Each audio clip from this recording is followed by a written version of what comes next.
afternoon, everybody. Oh, let's start. Good afternoon, everybody. We welcome you to our daily meditations with Olga Kostrova and Hutchins. As always, we picked the subject for today's conversation and we'll start it in a moment, but before, let's take a few breaths and land.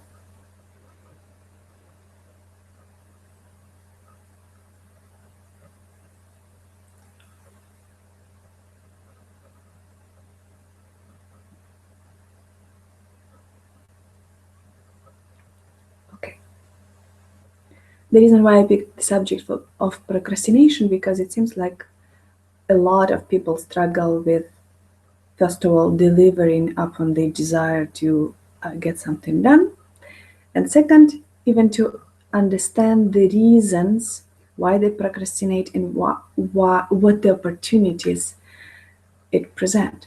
So let's talk about it from standpoint of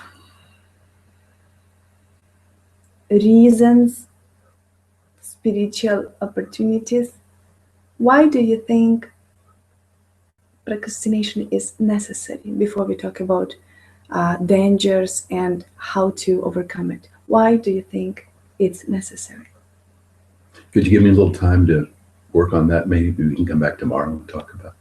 Exactly. So, I'm sorry. Well, I think there's power in what's called procrastination, and it's defined always as a negative. And if indeed my work style is such that I enjoy and appreciate and get things done at the end, I don't judge that as procrastination. I judge that as just a work style. And other people, if they add anxiety all along the course of the process, like I say, if I just wait toward the end and then do the work, great. But if the whole time I'm feeling anxiety and upset, that's what I call procrastination, that creating an unhappy, unhealthy state. The other piece that's possible is in procrastination, there's the opportunity in some ways to allow what I'm enjoying a lot of conversation around and feeling around is this idea of mystery. That what is gestating, what is coming into being if I'm working on especially a creative project, might be taking its own time, have its own agenda, be evolving in a way that for me to insist that it come out early is contrary to what the bigger opportunity, the invisible world or the spiritual world, or in a shamanic sense, the other world is creating. And I am missing the point if I hurry to complete a project that my inner or my soul is saying, wait. So I'm saying procrastination, as I understand it, is attached to this dissatisfaction, this upset, this I want to do it now, but I can't get myself to do so.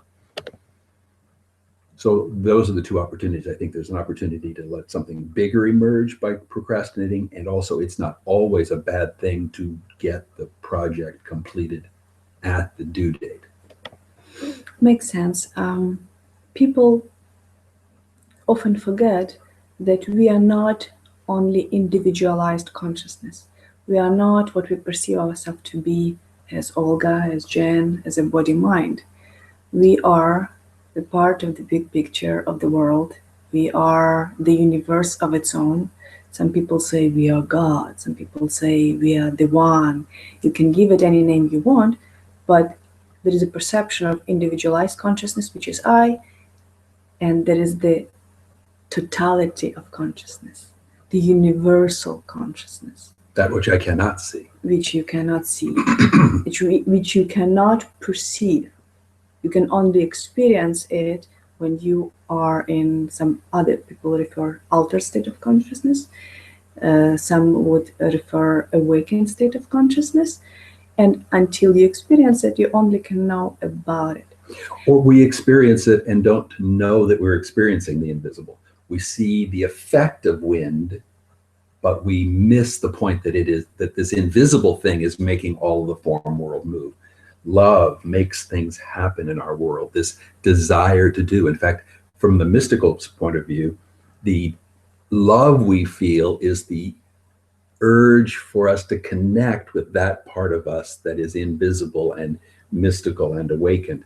That's what love really manifests, to get us to go back into the invisible parts of the world rather than staying in the form, cold, rational reality that we are trained to identify. Right. And especially if we look at Western culture and Western conditioning, it seems like we are very task oriented, very goal oriented, very plan oriented. And we forgot that while there is control on the individual level, yes, I'm in control of certain things, certain behaviors of my own, certain actions. There is also parallel to that, I'm not in control. I'm in control and I'm not in control. And there's a paradox, yet both are true at the same time. So yes, I'm in control to a certain degree of what I want to manifest in this world. I don't mean manifest, just the word manifest. Make it real. What I plan to make it real.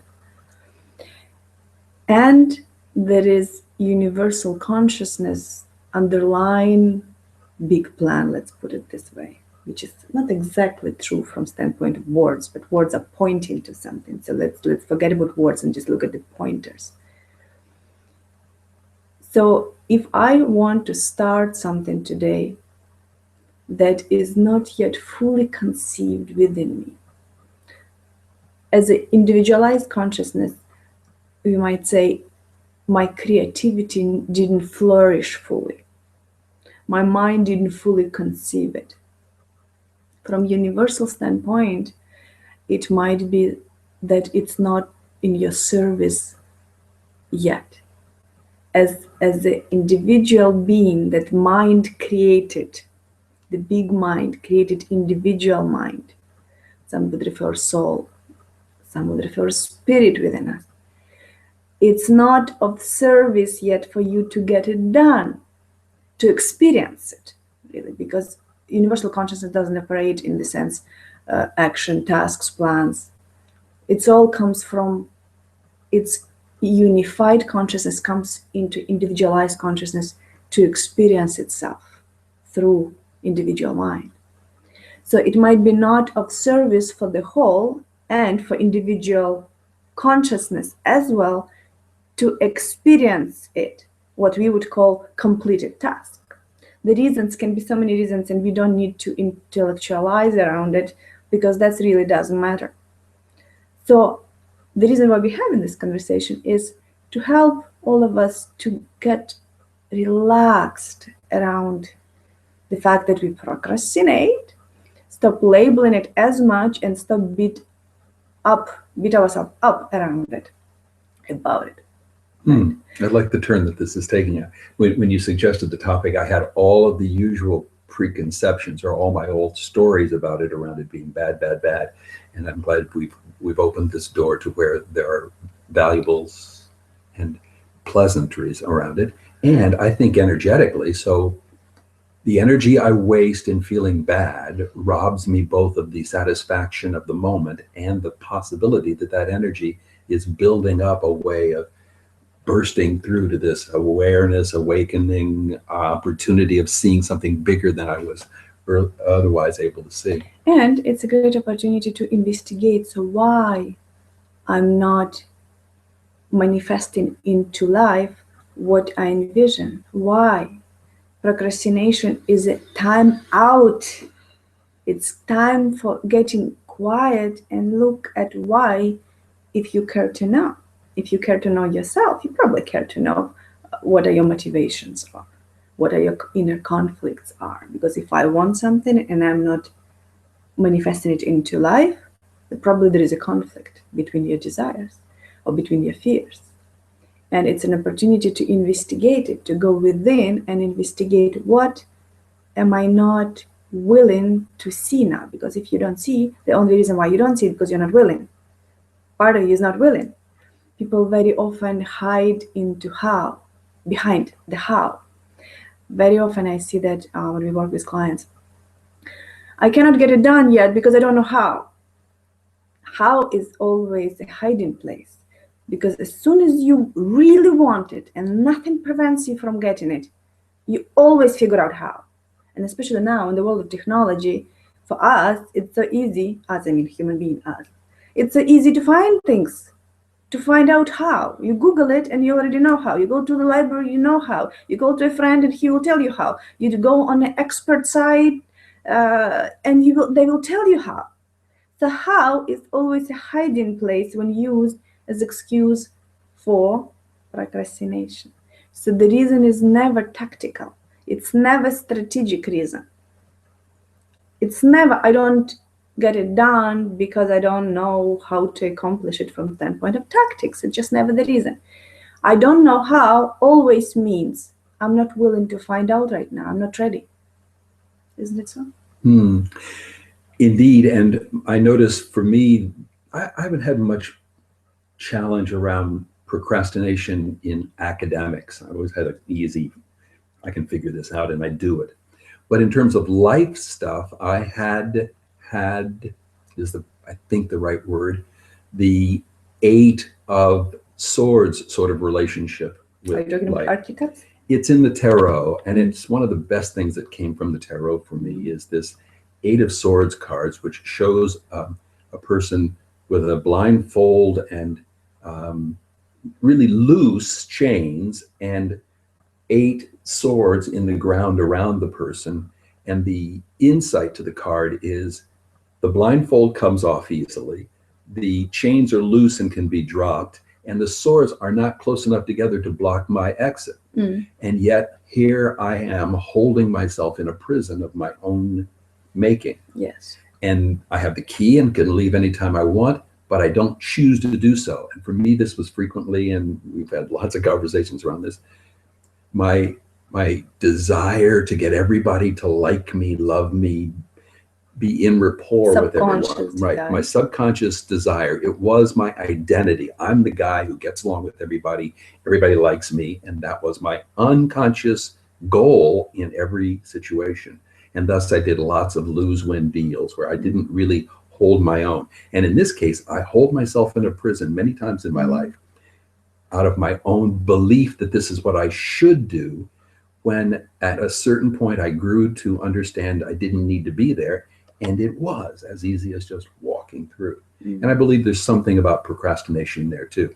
I think that I'm not the one who can get this done, or getting this done would put at risk my relationship with my friends who are also slackers, or other ways in which my environment is calling. Fear is always justifying investments in outcome that does not happen.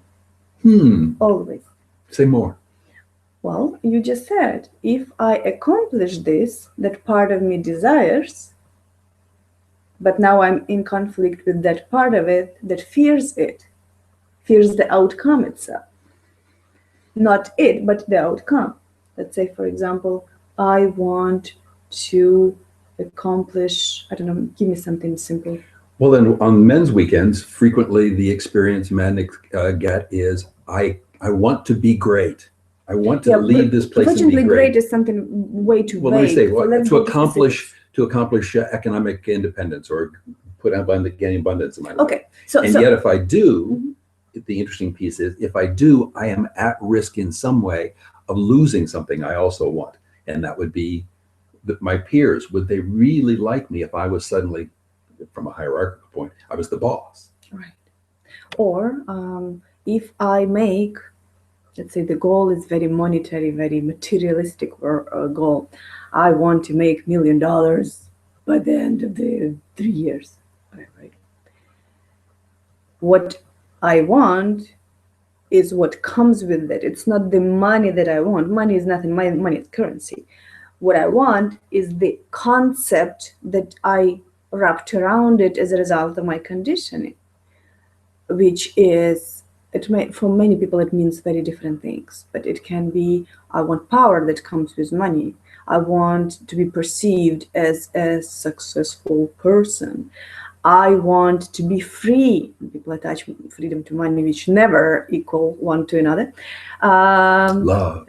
I want to get out of sex, because if I'm driving that cool car, and I tell everybody that I'm rich, then all women will want to get in bed with me. I mean, it can mean on the level of individual consciousness so many different things. But now, what I'm not willing to give up, my investment in it is, but I'm invested in not doing much work, or I'm invested in not taking too much risks. So now the path to it is not as linear, because yes, I want to have it, whatever it corresponds to the outcome, yet I'm not willing to give up all these investments in risk-free life, effort-free life to some degree, right? I'm not willing to let go of these investments. Or maybe I'm afraid of the outcome. Well, now, if I do have whatever I said, 5 million, whatever, in the bank that I don't have now, oh, but what does it mean for me now? Now I will have very different circle of people, and some people that I met who were rich were assholes. Again, I'm just simplifying it in a way that it's very easy to understand. And I'll become thus. Right, and I become so. Or people will think that I'm that because that's how I think about some people that I met who were treated me very poorly. I can't trust that anybody around me actually cares about me now. Right. I mean, there is so many things. So procrastination is a great opportunity to just dive in within and look at what all those conflicts are. And moreover, even if the desire itself is your desire, procrastination very often can point to the fact that what you want to accomplish is simply not what you actually want to accomplish. It's what someone else told you that it would be good to do so. But you didn't buy into that fully. Or subconsciously, you would resist it, but consciously, you bought into the conditioning of it through propaganda, media, and so on and so forth. Yeah. And so the false feeling, I've accomplished all that I believed I was supposed to. I've got this, that, I'm the boss, and something's not, I'm not happy. Right.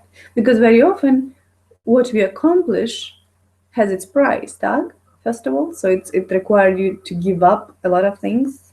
And some things, unfortunately, those that actually mattered, and they needed to be given up. And I see it all the time. People go after success in the world, especially in the Western world, and they give up what matters. They have to barter their soul. They barter, they give up relationships because they can sustain them. They work too hard, too much, or become too agitated and not present to their loved ones.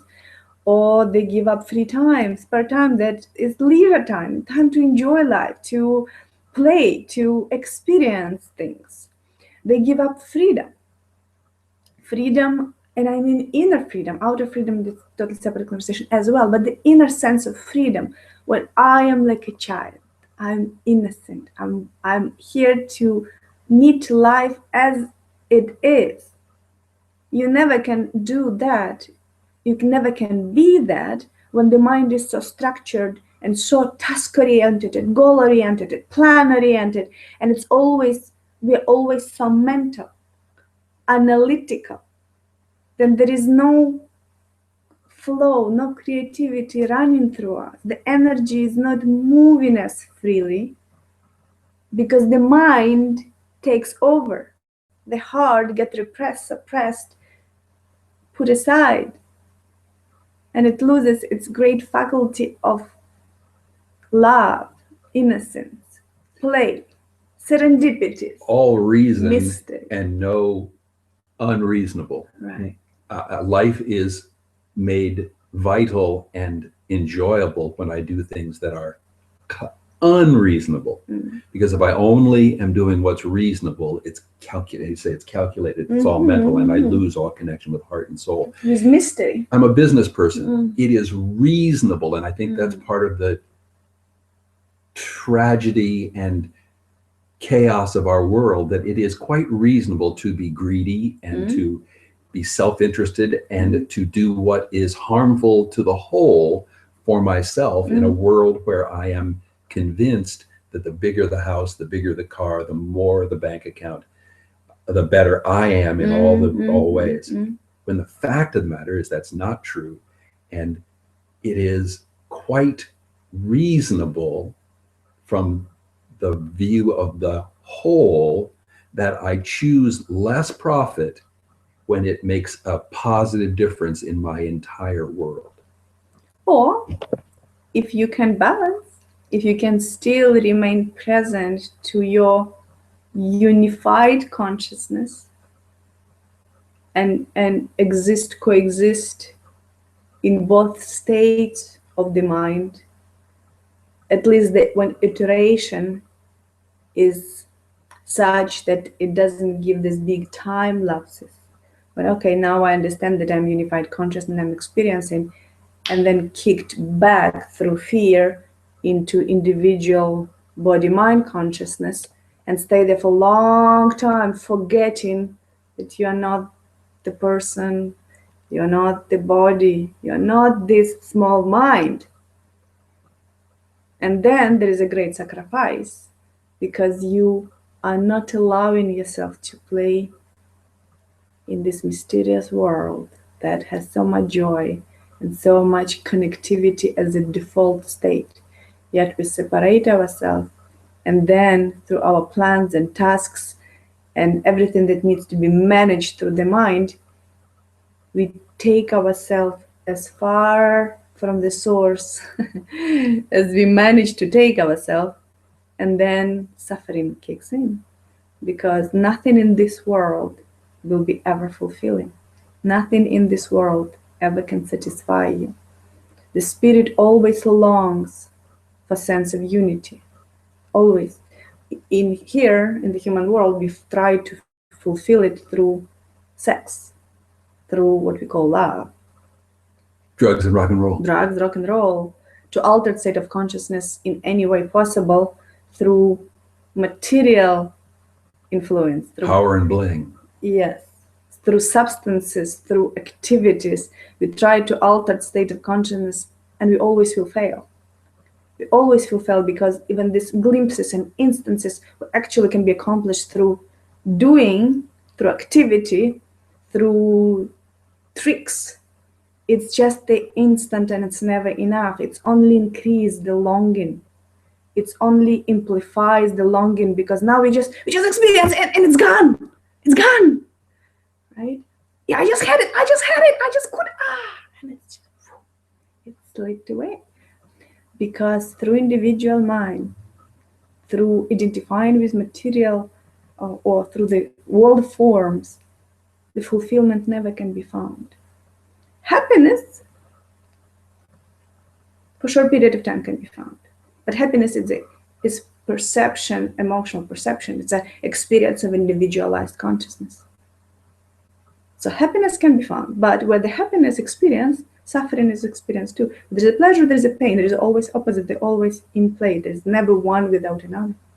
But fulfillment, the sense of this expansion of joy that has no reason of its own, unreasonable joy, it can never be found in the world of visible forms. It's only in this field, mysterious field, where the mind, individualized mind, dissolves in the universal mind or universal consciousness or oneness or non-duality, whatever word you want to use. When you become God, experience life as God. As long as you understand what I'm pointing to, words don't matter.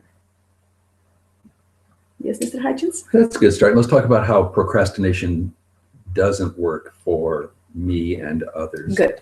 So the practicality of it and the other side of it. We talked about, well, this is the benefits and opportunities in this. So basically the answer to your question is exactly in it. What is opportunity? Opportunity, we're going within.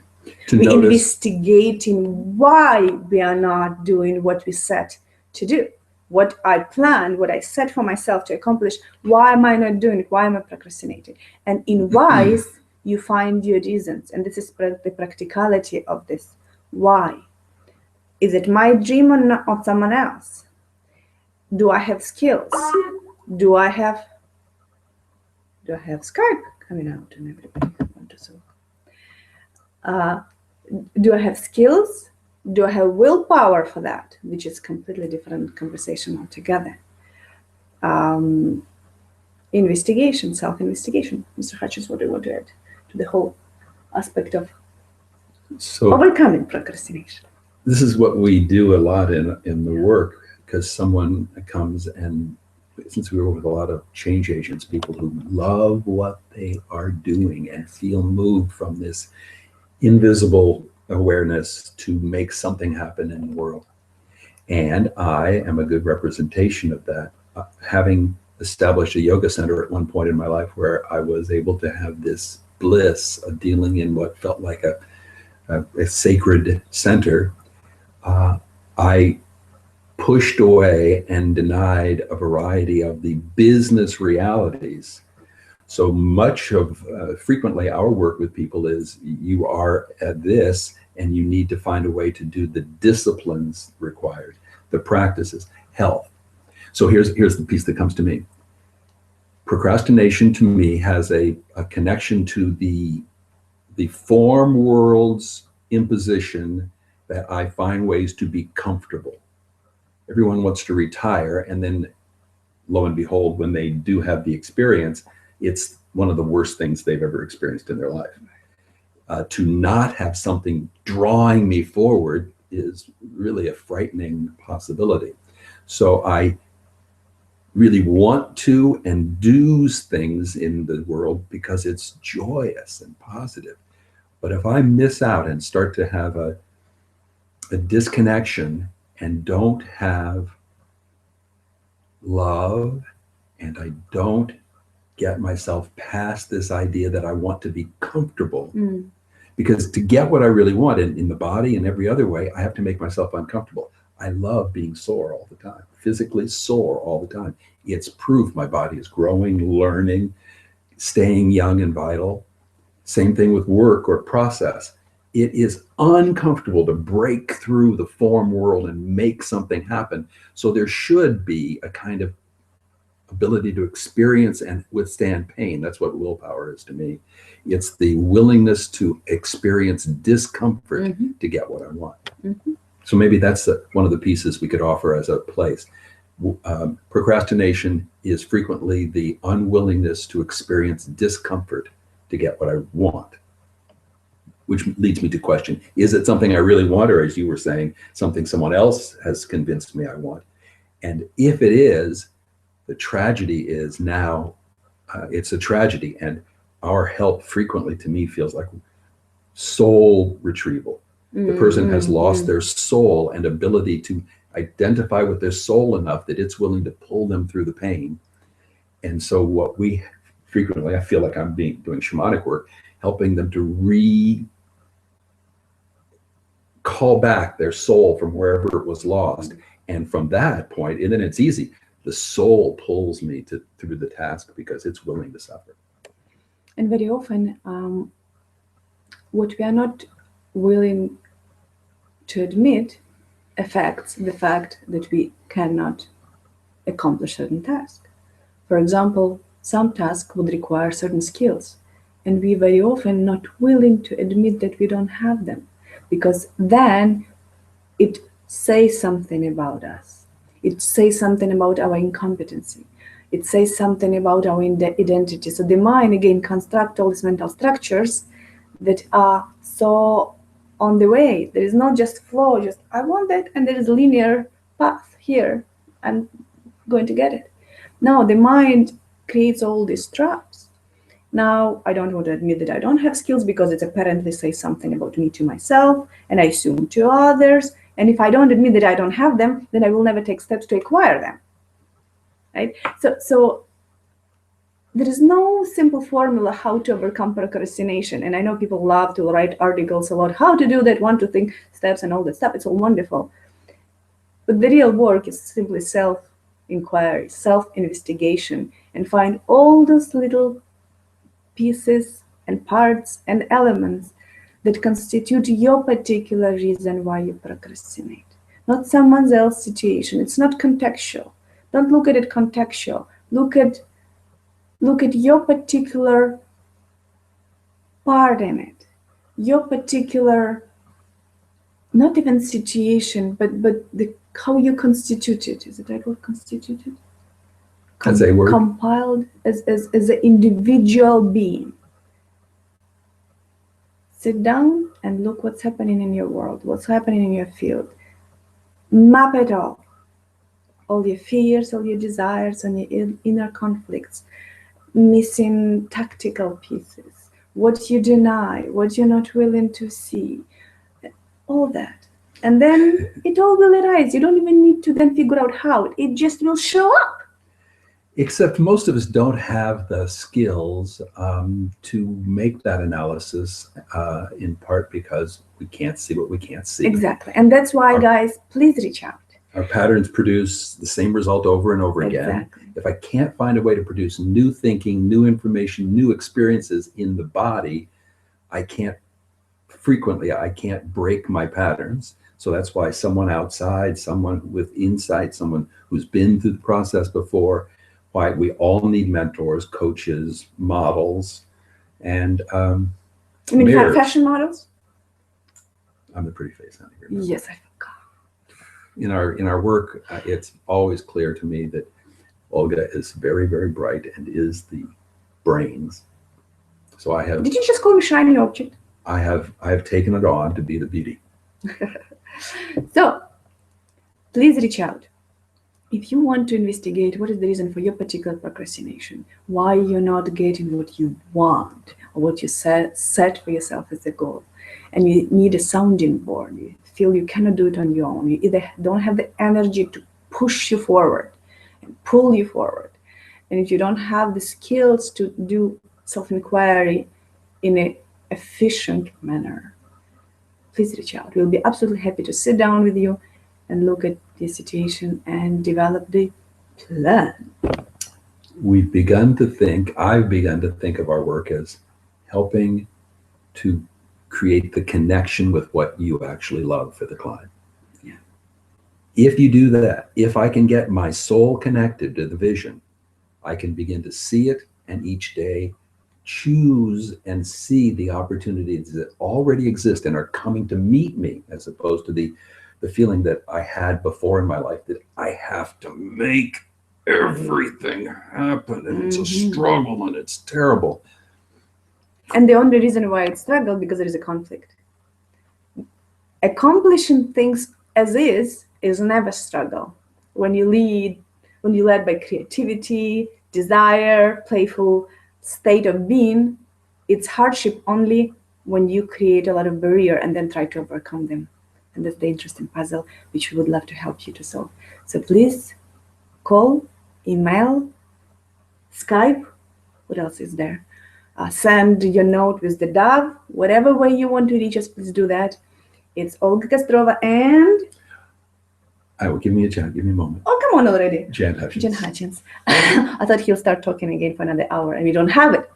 So, Olga Kostrova, Jan Hutchins, we would love to guide you through your transition, whatever the transition is. Let's talk. Much love to you. Cool, girl.